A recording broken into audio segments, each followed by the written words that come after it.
안녕하세요. 정원규입니다. 이제 본격 장마가 시작이 돼서 이제 8월 한 10일경이면 장마가 끝날 것 같지 않습니까? 이제 오늘 내일 수요일 목요일 비가 좀 많이 온다 그러고 목금토 주말에는 괜찮다 그럽니다. 비가 오면은 좀 코로나 퍼지는 게 좀 어떨까, 괜찮아질까 좀 궁금하네요. 아무튼 뜨거운 햇빛보다는 이렇게 한철에 비가 내리는 것도 농사에도 좋고 좋을 것 같습니다. 습기가 많이 차니까 여러분들 좀 이렇게 몸이 좀 그러시겠죠? 지난번에는 제가 중학교를 입학하면서부터 그냥 한 10여 년 계속되는 엄청난 지각 버릇이 생겼다는 말씀을 드렸습니다. 오늘은 이제 지 아버지가 지 오형제 호태 3개라고 합니다. 3개, 족보가 아니고 5권을 남기다. 아버지 우리들에게 3개, 5권을 남기다. 이런 말씀을 갖고 시작을 하겠습니다. 아버지 한창 시절에는 의사에게 먹고 사는 것은 문제도 아니었다.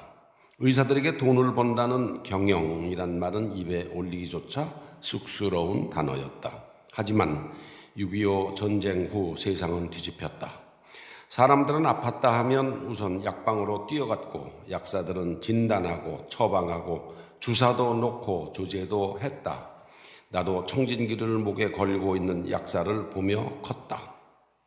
우리 몸의 자연 치유력을 믿는 의사들이 신중했던 반면 잘났고 용하다는 소문이 중요했던 약방에서는 몇 종류 안 되는 항생제를 남용했다. 항생제 남용은 당장 부작용도 보이지 않을 뿐더러 문제가 된 것은 먼 훗날의 일이었다. 많은 사람이 죽도록 고생하다 마지못해 병원을 찾았다. 위급한 환자나 외상 환자들만 별수 없이 병원을 찾았다. 엄마들도 출산할 때는 조산원을 먼저 찾았다. 생활이 어려운 사람들은 가능하면 임신을 피하고 늦추었다. 산부인과는 낙태 수술을 거절하면 문을 닫아야 할 정도였다. 그때는 산부인과라는 게 아기 낳아서 이렇게 부인병을 고쳐주고 그런 것보다도 낙태 수술을 해서 돈을 벌고 그러던 시절이었습니다. 이렇게 확 바뀐 세상에서 아버지는 말 그대로 어리둥절했다. 내가 지금 스마트폰이라는 요물단지에 어리둥절한 것과 비슷할까? 우리 아버지도 참 어리둥절하셨을 거예요. 어머니는 빚도 내고 매일매일 갚아나가는 고리의 일수도 빌렸다. 실상을 모르는 주위에서는 그래도 병원을 하는데 설마 그렇게까지 했겠어? 했다. 1학년 여름방학에, 제가 중학교 1학년 여름방학입니다. 1학년 여름방학에 나는 자전거를 배운다고 깝죽대다가 왼손목을 부러뜨렸다. 나무에 솜을 감아서 부목을 하고 2주를 견디는데 그 속에서 이가 들끓었다. 불결한 환경 때문에 특히 목욕을 자주 못하는 겨울에는 너나 할 것 없이 이가 들끓었다. 버스를 타면 사람들 옷 밖으로 기어나온 이도 자주 볼 수 있었다. 그때는 이렇게 깁스라는 게 없었습니다. 재료도 없었고 그래서 나무를 대고 솜으로 이렇게 막아서 했죠. 초등학교에서는 봄, 가을 2차례 학생들에게 DDT 가루를 몸에 뿌려주었는데 농약으로 많이 쓰였던 DDT가 맹독 물질로서 인체에 축적되어 기형아를 출산할 수도 있다는 사실은 그로부터 20년이나 지나서야 밝혀졌다. 지금은 농약으로의 사용이 국제적으로 금지되었다. 학교에서는 회충약도 먹였다. 세상이 노랗게 보이고 어지럽고 구역질도 났던 산토닌을 학생들은 숨겼다가 집에 가져가서 먹으려고 했는데 선생들은 한 명 한 명씩 불러 입에 넣고 삼키는 것까지 확인했다. 산토닌은 몸에서 녹여내는 요즘 구충제와는 달리 기생충을 항문으로 배출했다. 그때는 학교에서 강제로 산토닌이라는 브랜드입니다. 회충약을 먹였습니다. 그래서 그걸 먹고 나면은 그냥 변을 볼 때마다 이렇게 산 회충이 그냥 나왔죠. 몸에서 항문을 주르륵 이렇게 미끄러져 나왔습니다. 한 30cm 되는 그 회충들이 팔목이 부러지는 사고를 당했던 나는 자전거를 타지는 못해도 끄는 것은 겁을 안 냈다. 그의 겨울방학에 환자로 우연히 알게 된 먼 일가가 쌀을 한 가마 주겠다고 했다. 이런 호의는 먼저 발벗고 나서지 않으면 챙길 수가 없는데 집에서는 아무도 선뜻 나서지를 않았다. 친하지도 않은 성만 같은 일가일 뿐인 생판 남의 집에서 쌀을 얻는 것이 부담스러웠고 어머니도 시큰둥했다. 나는 쌀 한 가마 어딘데, 쌀 한 가마가 어딘데 하는 생각에 자전거를 빌려서 저녁 시간에 맞추어 그 집에 갔다. 저녁도 먹고 욕심껏 한 가마를 실어봤지만 내 힘에는 붙였다. 아쉽지만 자루에 반 가마를 덜어 자전거에 매달고 빙판길을 얼추 6km를 끌었다. 힘도 들었지만 무엇보다도 손발이 꽁꽁 얼었다. 그것도 그거고 이리 쿨렁 저리 쿨렁하는 자루가 터져 길거리 나무아미 타불이 될까봐 노심초사했다. 길은 반질반질했고 사방은 깜깜했다. 서호, 수원에 그 서호라는 호수가 있습니다. 서호 옆 동네 동말이라는 데입니다. 거기가 제가 쌀을 가지러 간 그 먼 일가 친척 집이. 서호 옆 동네 동말에서 집으로 오는 수원여고 사이에는 야산의 작은 공동묘지도 있었다. 8시가 지나서 그 집을 나와 10시가 넘어 집에 도착하니 모두 나를 기다리고 있었다. 순간 마중이라도 나오지 하는 야속한 생각이 들었다. 그래도 나는 개선장군이라도 된 듯한 기분이었다. 탈 줄도 모르는 자전거에 쌀을 반가마 싣고 야밤중 추위에 6km를 끌었다. 두고두고 기억에 남는 일이었다. 이런 걸 성취감이라고 해도 말이 될까? 나는 세상 모르게 골아 떨어졌다. 아마 모르면 몰라도 누나와 큰형의 참혹했던 계란 장사에서 알게 모르게 영향을 받아 저질렀던 게 아닌가 9일 두고두고 생각했다. 쌀을 준 그 동말댁에는 나보다 한 학년이 우위인 용화라는 할아버지 뻘되는 중학생이 있었다. 순하디 순한 그 할배는 깨끗하게 정돈된 자기 방도 보여주었다.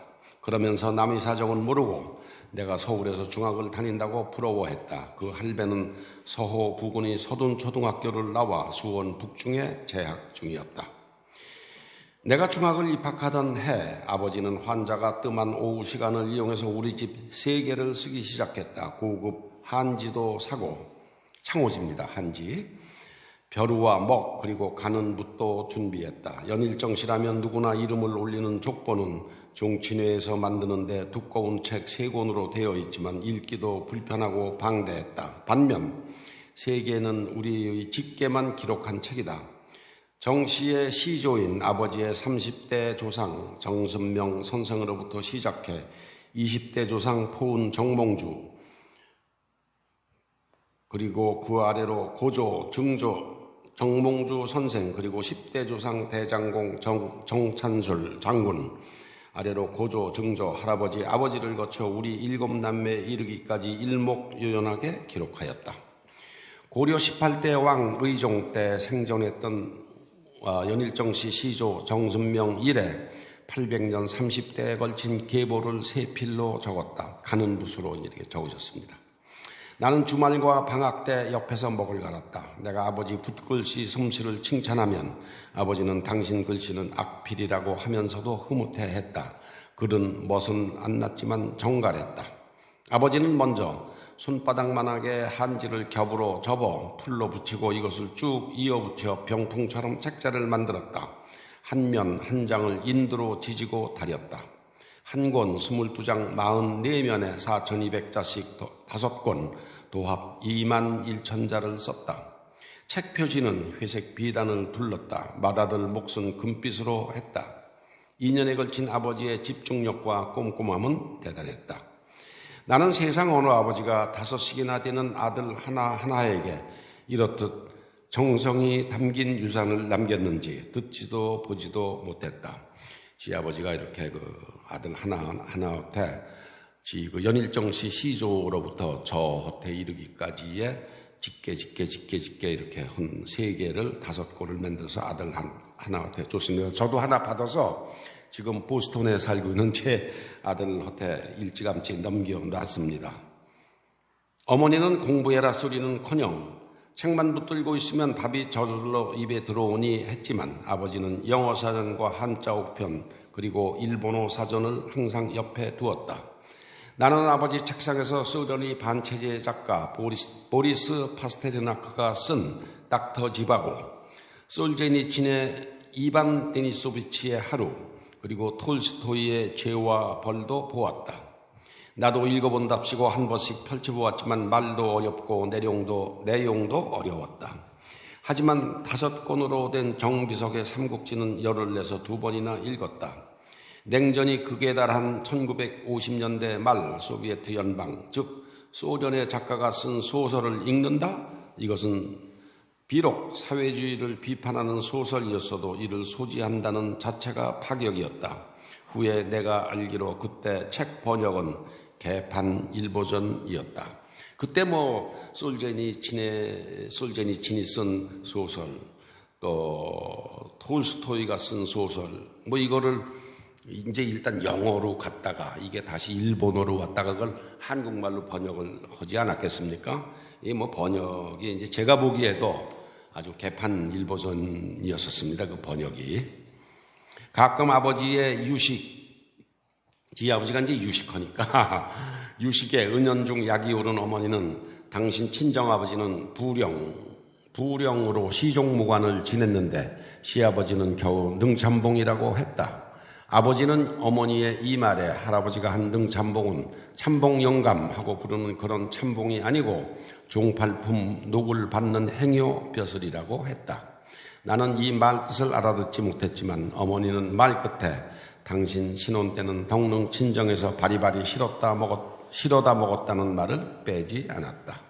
지 어머니가 이제 내 친정아버지는 고종황제 시종무관을 한 부령이다. 근데 시아버지는 참봉 아니냐. 그런 얘기를 이제 했습니다. 그때. 서늘한 가을에는 환자가 뜸했다. 아버지는 일본 속담에 감이 빨개지면 의사 얼굴은 노래진다는 말이 있다며 웃었다. 제가 이제 그런 과정을 겪으면서 어렵게 이제 고등학교 입학을 했습니다. 4.19 혁명도 고등학교 입학을 하자마자 겪었고, 그때 이제 지 아버님과 큰 병환을 앓으셨습니다. 한 장씩 꺼내서는 테이블용 고급 곽 휴지는 고사하고, 지금은 이제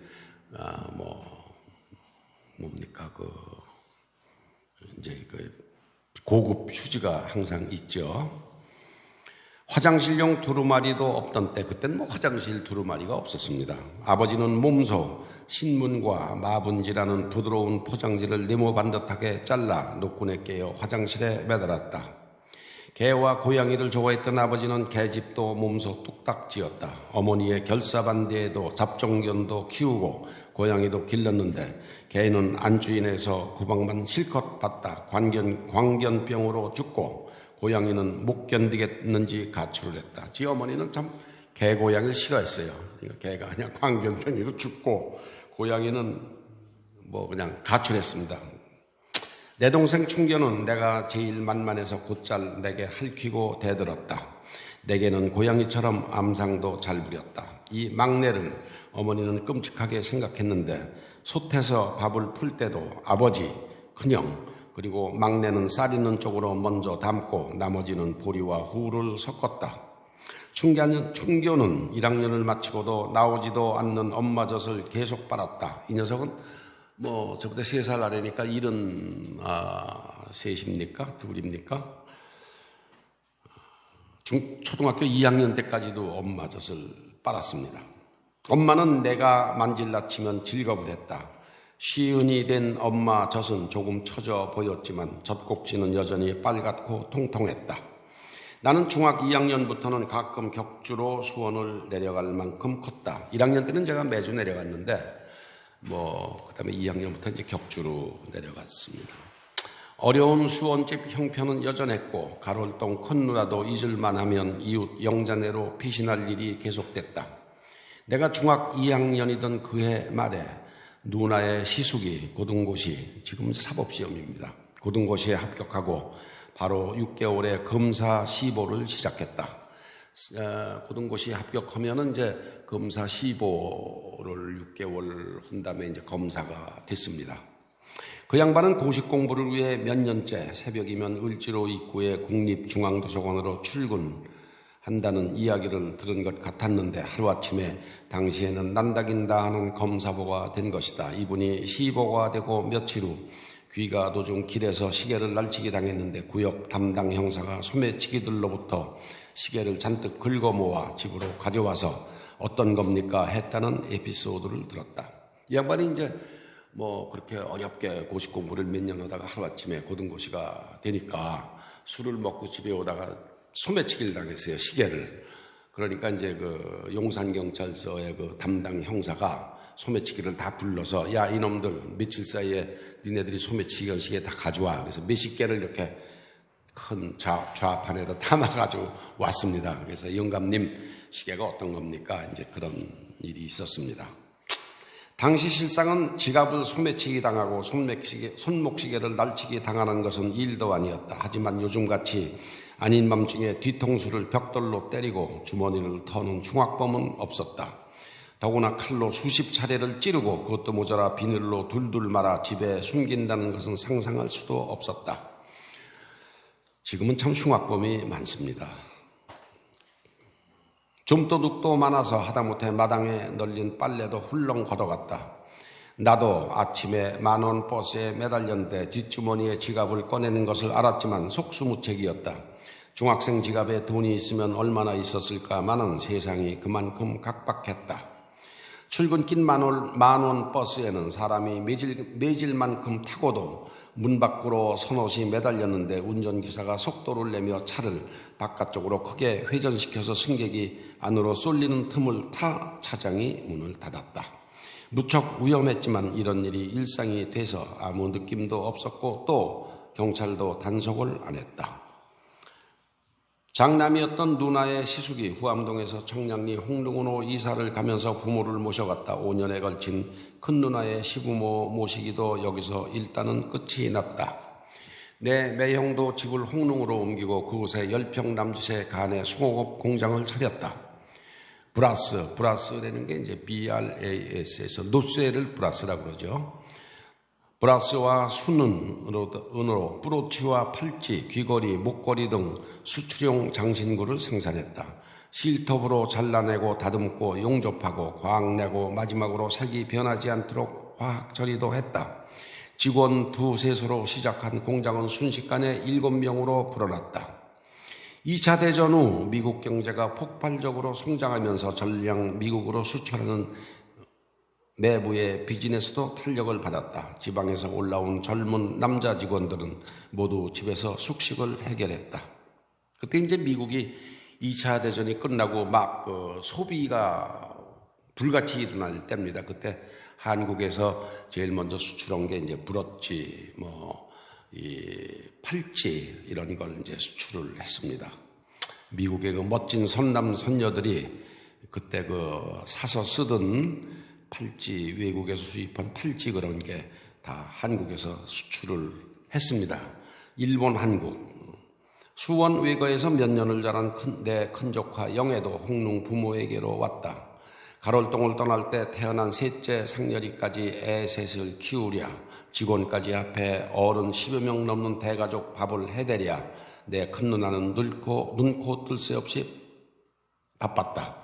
내 큰 누나는 일복을 타고났다. 나는 학교에서 돌아오면 가방을 집어던지고 공장에서 직원들과 어울렸다. 저는 학교에서 돌아오면은 브로치 만들고 그런 한 10명 되는 직원들하고 어울려서 놀았습니다.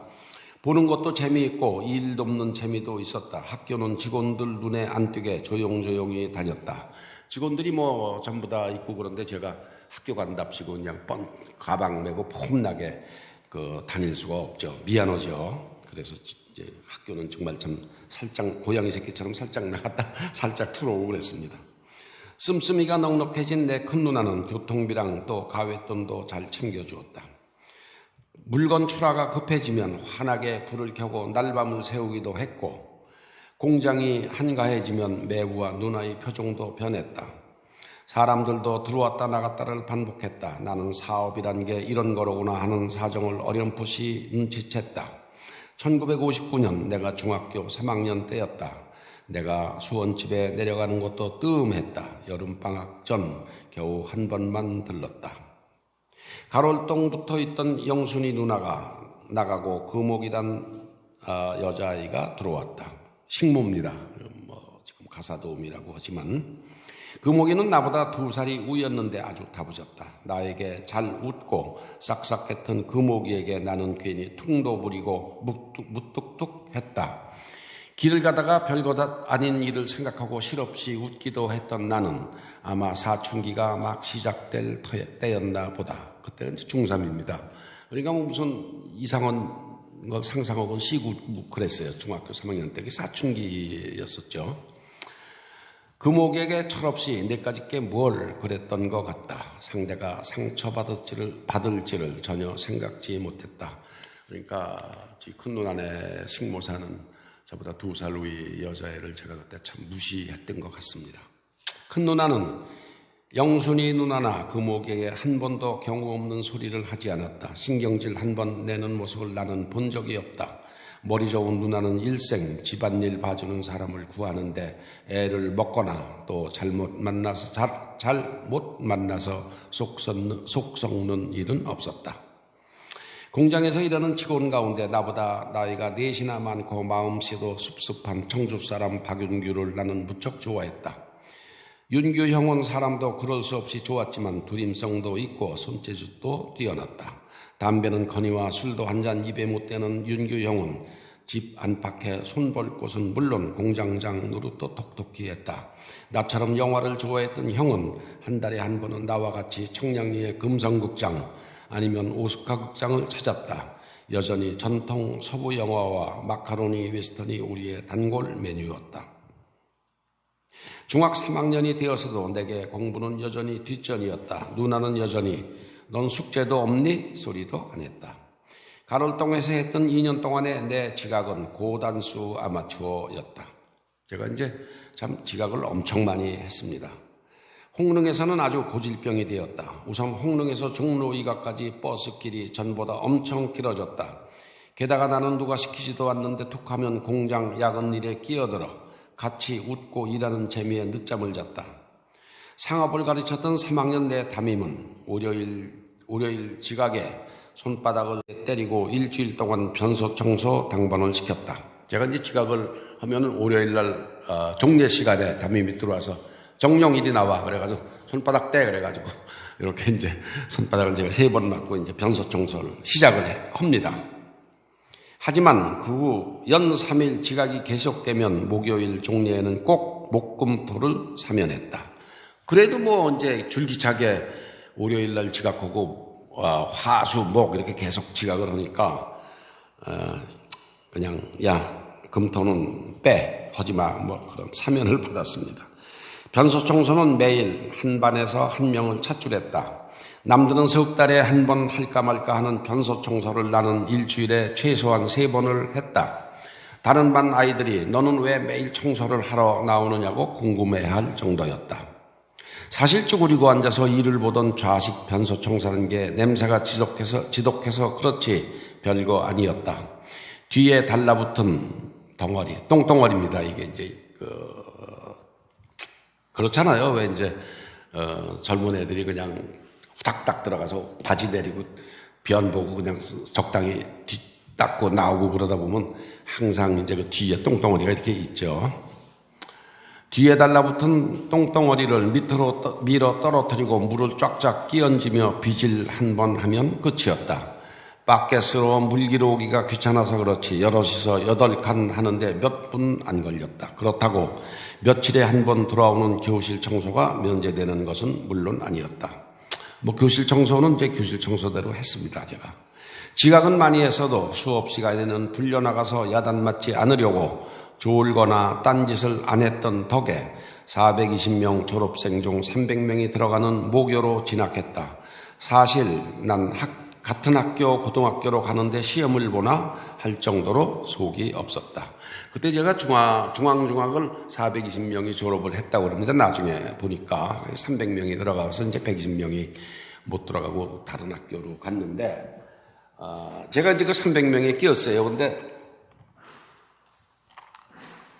저는 이게 중앙에서 중앙을 가는데 왜 시험을 보지? 이런 게 이제 숙맥이었었습니다. 내가 고등학교로 진학하던 해, 그러니까 1960년에 내 동생 충교가 중앙중학에 입학했다. 수원에서의 아버지 병원과 어머니의 고달픔은 나빠지면 나빠졌지 조금도 나아지지 않았다. 개를 아주 좋아했던 매영은 나를 데리고 가롤동에서 후암동을 거쳐 남산자락까지 산책도 하며 서울 전경을 보여주었다. 내가 중학부터 서울 생활을 했지만 남산은 그 이후 20년간 간 적이 없다. 중화민국 대사관 부근에 있던, 지금은 이제 중국 대사관입니다. 그때는 그게 지금 대만 대사관이죠. 그래서 한국이 지금의 중국하고 이렇게 국교 정상을 하면서 그 대만 대사관이 중국 대사관이 됐습니다. 뺏겼습니다. 중화민국 대사관 부근에 있던 매형이 다니는 회사도 구경을 했는데 공예품 수출을 전문으로 했던 성화산업입니다. 그게 한국의 1년 수출액이 몇백만 달러이던 당시에 꽤 잘 알려진 무역회사 중에 하나였다. 내 매형은 모름지기 한국 수출 제1세대다. 이미 홍릉 시절에 매형은 자기 사업을 구상했다. 내 큰형은 4.29 혁명 전해인 1959년에 한국일보에 입사했다. 한국일보는 장기영이 설립하고 직접 경영과 편집을 하던 명실상부 국내 최고의 일간지였다. 발행부수도 타신문에 압도적으로 앞섰다. 장기영은 후에 경제부총리를 역임했다. 그 당시는 지금의 동아일보, 조선일보 부수를 다 합해도 한국일보에 형편없을 정도로 한국일보가 그렇게 아주 날리던 신문사였습니다. 말 그대로 취직이 하늘의 별 따기였던 때, 아니 도대체 취직할 직장 자체가 없었을 때, 내 어머니는 신이 나서 만나는 사람마다 아들 자랑을 했다. 아버지는 언제나처럼 말이 없었다. 큰형은 신문기자가 됐지만 이듬해 나와 충교가 각각 고등학교와 중학교에 입학할 때까지 근 1년을 수원에서 통군했다. 통학이 통군인 셈이다.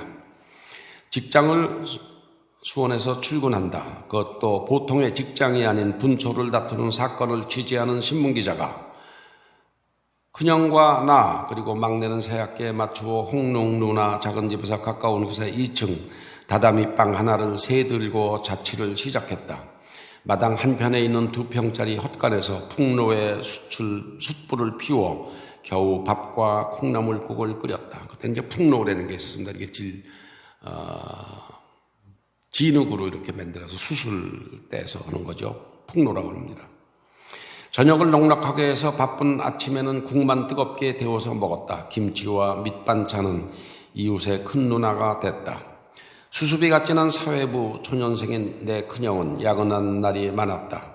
충교나 나나 도시락은 매일 쌀 수가 없었다. 거르기도 했지만 사정을 하는 누나가 그래도 군내 매점에서 파는 짜장면을 사 먹을 만큼 뒤를 봐주었다. 매점 짜장면이라는 게 뻔하다. 양도 적고 건더기는 감자뿐이다. 전형적인 옛날 짜장면이다. 그 옛날에 학교에서 지금 돈으로 치면 돈 1,000원쯤 될까요? 짜장면이라는 게 돼지고기는 없습니다. 그냥 감자하고 양파 정도 들어갔죠. 다음 날 19일에는 제가 이제 그렇게 다니던 때입니다. 나와 충교가 진학하던 1960년에 이제 제가 고등학교 1학년이 되고 제 아우가 중학교 1학년이 이제 됐습니다. 전국은 몹시 어수선했다. 3월 15일에 치른 대통령 선거를 규탄하는 여론이 들끓었다. 지방 곳곳에서 학생들의 데모가 일어났고 마산에서는 고등학교 2학년 김주열 학생이 눈에 치류탄이 박힌 채 사망한 시체로 발견되었다. 이를 계기로 데모는 전국 규모로 확산했다. 4월 18일에는 고려대학교 학생들이 광화문까지 진출해서 시위를 마치고 귀교하는 도중 종로 사과에서 깡패들에게 테러를 당하는 사건이 발생했다. 이게 4.18입니다. 신문은 이들을 여당의 사주를 받은 정치 깡패라고 했다. 이정주 이런 깡패들이죠. 사형당했습니다. 4.19가 이제 나고 민주당 정부가 들어서면서 다음 날 19일에는 서울 중심가가 시위로 마비되었다. 이 4.19입니다. 1960년 제가 고등학교 1학년 때입니다. 고등학교, 대학교 학생들이 시청광장에서 효자동 대통령 관저인 경무대에 이르는 길을 꽉 메웠다. 우리 중앙학교 학생들도 학교에 가방을 둔 채 시청 앞까지 왔다. 그곳에서 광화문 방향으로 나아가는데 불에 타고 있는 서울신문사 앞에서 총소리를 들었다. 서울신문사가 이제 정부 기관지였었습니다. 그러니까 불이 났습니다. 사람들이 불을 질러서.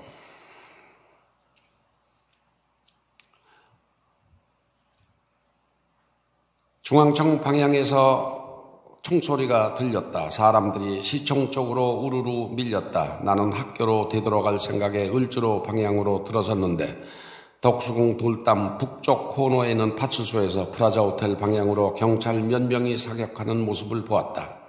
대낮인데도 총알이 날아가는 빨간 궤적이 보였다. 학교에서 가방은 추스른 나는 해화동, 도남동을 거쳐 홍릉까지 걸어서 집으로 왔다. 오후에는 계엄령이 선포되고 모든 학교가 휴교에 들어갔다. 여당인 자유당 부통령 후보 이기붕 일가족 1명은 집단 자살을 했다. 육군 소위인 아들 이강석이 부모와 동생을 사살하고 본인도 자결했다. 26일 이승만 대통령은 대통령에서 하야하고 하와이로 망명했다. 그때 이제 그 부통령 출마한 이기붕을 당선시키기 위해서 여당에서 이제 부정선거를 했습니다. 그 아들 이강석 육군 소위죠. 이강석이 이기붕 자기 아버지 어머니를 동생까지 죽이고 자기도 이제 자살을 하고 며칠 후에 이승만 대통령은 하야를 해서 이제 하와이로 망명을 했습니다. 여당인 자유당 부통령 후보 이기붕을 지독히 미워했던 내 아버지는 4년 전 야당 대통령 후보 신익희가 유세중 열차에서 심장마비로 돌연사하고 또 4년 후 조병옥 후보가 선거운동 중 미국 월터 리드 육군병원에서 심장 수술 도중 사망하자 충격을 받았다. 이기붕이 아들 이강석을 대통령에게 양자로 보내고 부인 박마리아는 남편을 대신해서 정권의 2인자 노릇을 한다는 소문이 파다했던 때였다. 이기붕은 자기 아들을 이제 이승만 박사한테 양자를 보내고 그 부인 박마리아가 이제 좀 이렇게 연약한 남편을 대신해서 세도를 부린다는 소문이 파다했던 시절입니다. 밖으로 표현을 안 하고 터놓고 이야기할 상대가 없었을 뿐 내 아버지가 정치에 관심이 없던 것은 아니었다. 선거가 끝나고 신문이 부정선거를 항의하는 기사로 도배를 하다시피 할 때부터 잠을 제대로 못 자는 아버지를 보고 어머니는 신혼 때 알았던 신경쇠약이 다시 도지고 있음을 직감했다. 지 아버지가 이제 관동대지진으로 일반 유학을 포기하고 서울에 와서 중앙학교를 다니면서 결혼도 하고 살림도 나고 뭐 이럴 때 신경쇠약으로 1년을 편찮으신 적이 젊었을 때 있었는데 그걸 어머니가 생각해내고 이제 우리 남편이 또 이상하구나 그걸 이제 직감하셨습니다. 어머니는 눈치 빠르게도 아버지 병환이 더 나빠지기 전에 서둘러 병원을 정리했다. 그리고 은퇴한 교사가 사는 북문 밖 한적한 시골집 뒤쪽에 따로 떨어진 헌 가옥을 얻었다. 별 수 없이 허술한 농가였다. 이곳에서 외부와 접촉을 줄이고 푹 쉬면 시간이 걸려서 그렇지 옛날처럼 안정이 되리라고 믿었다.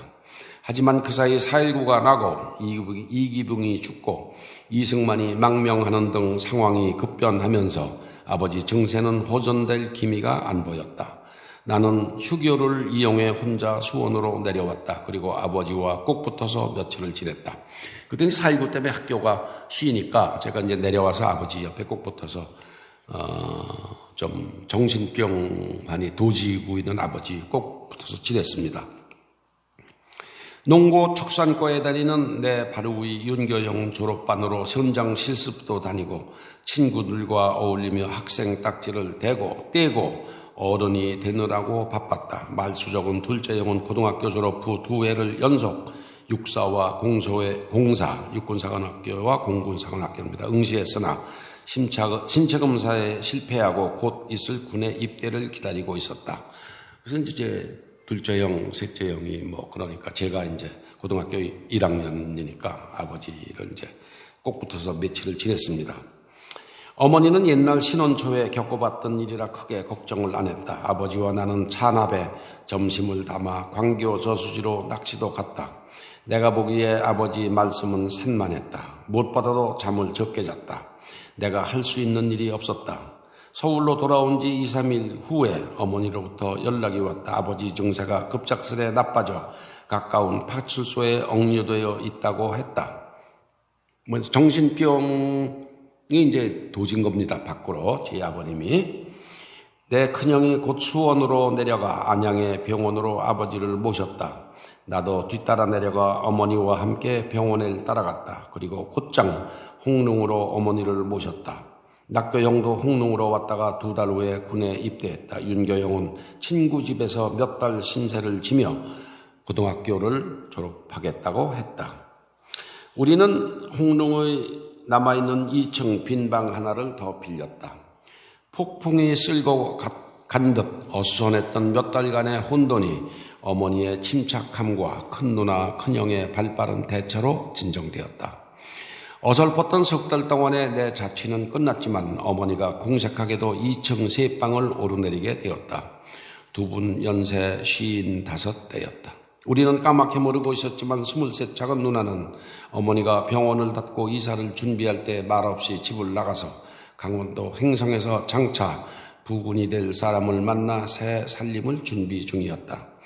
내 작은 누나는 엉뚱한 면도, 대담한 면도 있었다.